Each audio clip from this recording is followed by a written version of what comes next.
ನನ್ನ ಪ್ರಶ್ನೆ ನಿಮ್ಗೆ ನೇರವಾಗಿ, ಯಾಕೆ ಇಂಥದ್ದೇ ವಿಚಾರಗಳಿಗೆ ನೀವು ಸಿಗಾಕೊಳ್ತಾ ಇದ್ದೀರಿ ಬರ್ತಾ ಬರ್ತಾ ಬರ್ತಾ? ಈ ಹಿಂದೆ ಅಲ್ಲಲ್ಲ, ಈ ಹಿಂದೆ ಒಂದ್ ಸುದ್ದಿ ಆಗಿತ್ತು. ನಾನು ಎಲ್ರನ್ನು ಬೇಗ ನಂಬಿಡ್ತೀನಿ. ಬೇಗ ನಂಬ್ದಾಗ ಅವ್ರು ನನ್ ಬೆನ್ನಿಗೆ ಚೂರಿ ಹಾಕಿದ್ದಾರೆ.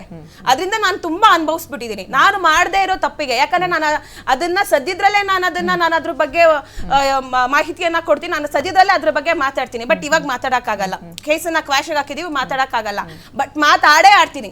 ಯಾಕಾಯ್ತು ಏನಾಯ್ತು ಅದೆಲ್ಲ ಹೇಳ್ತೀನಿ. ನಾನು ಅನುಭವಿಸಿದೀನಿ, ತುಂಬಾ ಅನುಭವಿಸಿದ್ದೀನಿ.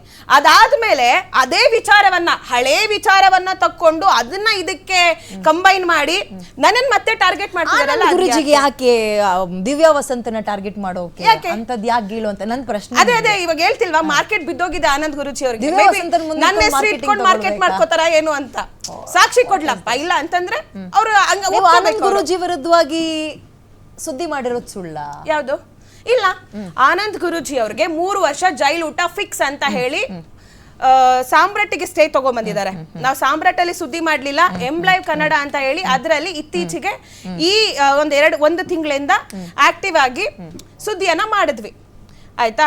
ಆನಂದ್ ಗುರೂಜಿಗೆ 3 ವರ್ಷ ಜೈಲು ಊಟ ಫಿಕ್ಸ್.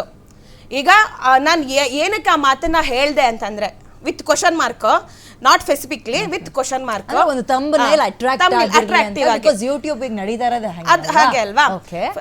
ಏನಕ್ಕೆ ಈಗ ಯಾವುದೇ ಗೌರ್ಮೆಂಟ್ ಲ್ಯಾಂಡ್ಗಳನ್ನ ಭೂ ಕಬಳಿಕೆಯನ್ನ ಮಾಡಿದ್ರೆ, ಫೇಕ್ ಡಾಕ್ಯುಮೆಂಟ್ಸ್ಗಳನ್ನ ಕ್ರಿಯೇಟ್ ಮಾಡಿದ್ರೆ, ಕಬಳಿಕೆ ಮಾಡಿ ಅವ್ರಿಗೆ 3 ವರ್ಷ ಜೈಲಿದೆ ಅಂತ ಅನ್ಬಿಟ್ಟು ಕಾನೂನುಗಳೇ ಹೇಳುತ್ತೆ. ಹಾಗಾಗಿ ನಾವ್ ಆತರ ಹೇಳಿದ್ವಿ. ನಾನೇನಾದ್ರೂ ಗುರೂಜಿ ಜೈಲ್ಗೆ ಹೋಗಿದ್ದಾರೆ ಅಂತ ಹೇಳಿಲ್ವಲ್ಲ, ಜೈಲ್ಗೆ ಹೋಗಿದ್ದಾರೆ ಅಂತ ಹೇಳಿಲ್ವಲ್ಲ, ಫಿಕ್ಸ್ ಅಂತ ಹೇಳಿ ವಿತ್ ಕ್ವಶನ್ ಮಾರ್ಕ್ ಹಾಕಿದೀವಿ. ನಾವು ಅವ್ರು ಹೋಗಿದ್ದಾರೆ ಅಂತ ಹೇಳಿಲ್ವಲ್ಲ. ಏನಿದೆ ಅದು ಕಾನೂನಲ್ಲಿ ಏನಿದೆ ಅದನ್ನ ನಾನು ಹೇಳಿದೀನಿ ಅಷ್ಟೇ. ಅದಕ್ಕೆ ಆನಂದ್ ಗುರೂಜಿ ಅವ್ರಿಗೆ ಉರಿ ಏನಕ್ಕೆ? ಅವ್ರು ಮಾಡಿಲ್ಲ ಅಲ್ವಾ? ಅವರು ಭೂ ಕಬಳಿಕೆ ಮಾಡಿಲ್ಲ, ಅವ್ರು ಗೌರ್ಮೆಂಟ್ ಲ್ಯಾಂಡ್ ಅನ್ನ ತಗೊಂಡಿಲ್ಲ, ಅವ್ರ ಅಲ್ಲಿನ ನವಗ್ರಹ ಏನು ಅವ್ರದ್ದು ಆಶ್ರಮ ಇದೆ ಅದು ಕಟ್ಟಿಲ್ಲ ಅಂತಂದ್ರೆ ಆನಂದ್ ಗುರೂಜಿ ಅವರು ಯಾಕೆ ಭಯ ಪಟ್ಕೋಬೇಕು? ನಮ್ಮ ಹತ್ರ ಡಾಕ್ಯುಮೆಂಟ್ ಇದೆ. One more question. ನೀವು ಆಲ್ರೆಡಿ ಮೀಡಿಯಾದಲ್ಲಿ ಇದ್ದಂಥವ್ರೆ, ಈಗ ಸೋಷಿಯಲ್ ಮೀಡಿಯಾ ಸ್ಟಾರ್ ಆಗಿದ್ದೀರಿ, ಬಟ್ ಮೀಡಿಯಾದಲ್ಲಿ ಇದ್ದಂಥವ್ರು ಅಲ್ಲಿನ ಆಗು ಹೋಗುಗಳೆಲ್ಲ ಗೊತ್ತಿರುತ್ತೆ.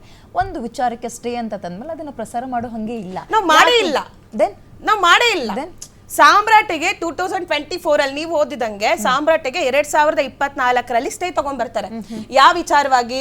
ಅಶ್ಲೀಲ ವಿಡಿಯೋ ಇದೆ ಅವ್ರ ಹತ್ರ, ಅದನ್ನ ನನಗೆ ಬೆದರಿಕೆ ಹಾಕ್ತಿದ್ದಾರೆ, ಅದಕ್ಕೆ ಅವ್ರು ಅದನ್ನ ಪ್ರಸಾರ ಮಾಡಬಾರ್ದು ಅಂತ ಸ್ಟೇ ತಗೊಂಡ್ಬರ್ತಾರೆ. ಯಾವಾಗ ಎಲ್ರು ಸ್ಟೇ ತಗೋಬರ್ತಾರೆ ಹೇಳ್ರಿ? ಅವ್ರದ್ದೇನಾದ್ರೂ ತಪ್ಪಿದಾಗ ಮಾತ್ರ ಓಡೋಗ್ ಸ್ಟೇ ತಗೋಬರೋದು, ಇಲ್ಲಾಂದ್ರೆ ಯಾರು ಕೂಡ ಸ್ಟೇ ತಗೋಬರಲ್ಲ.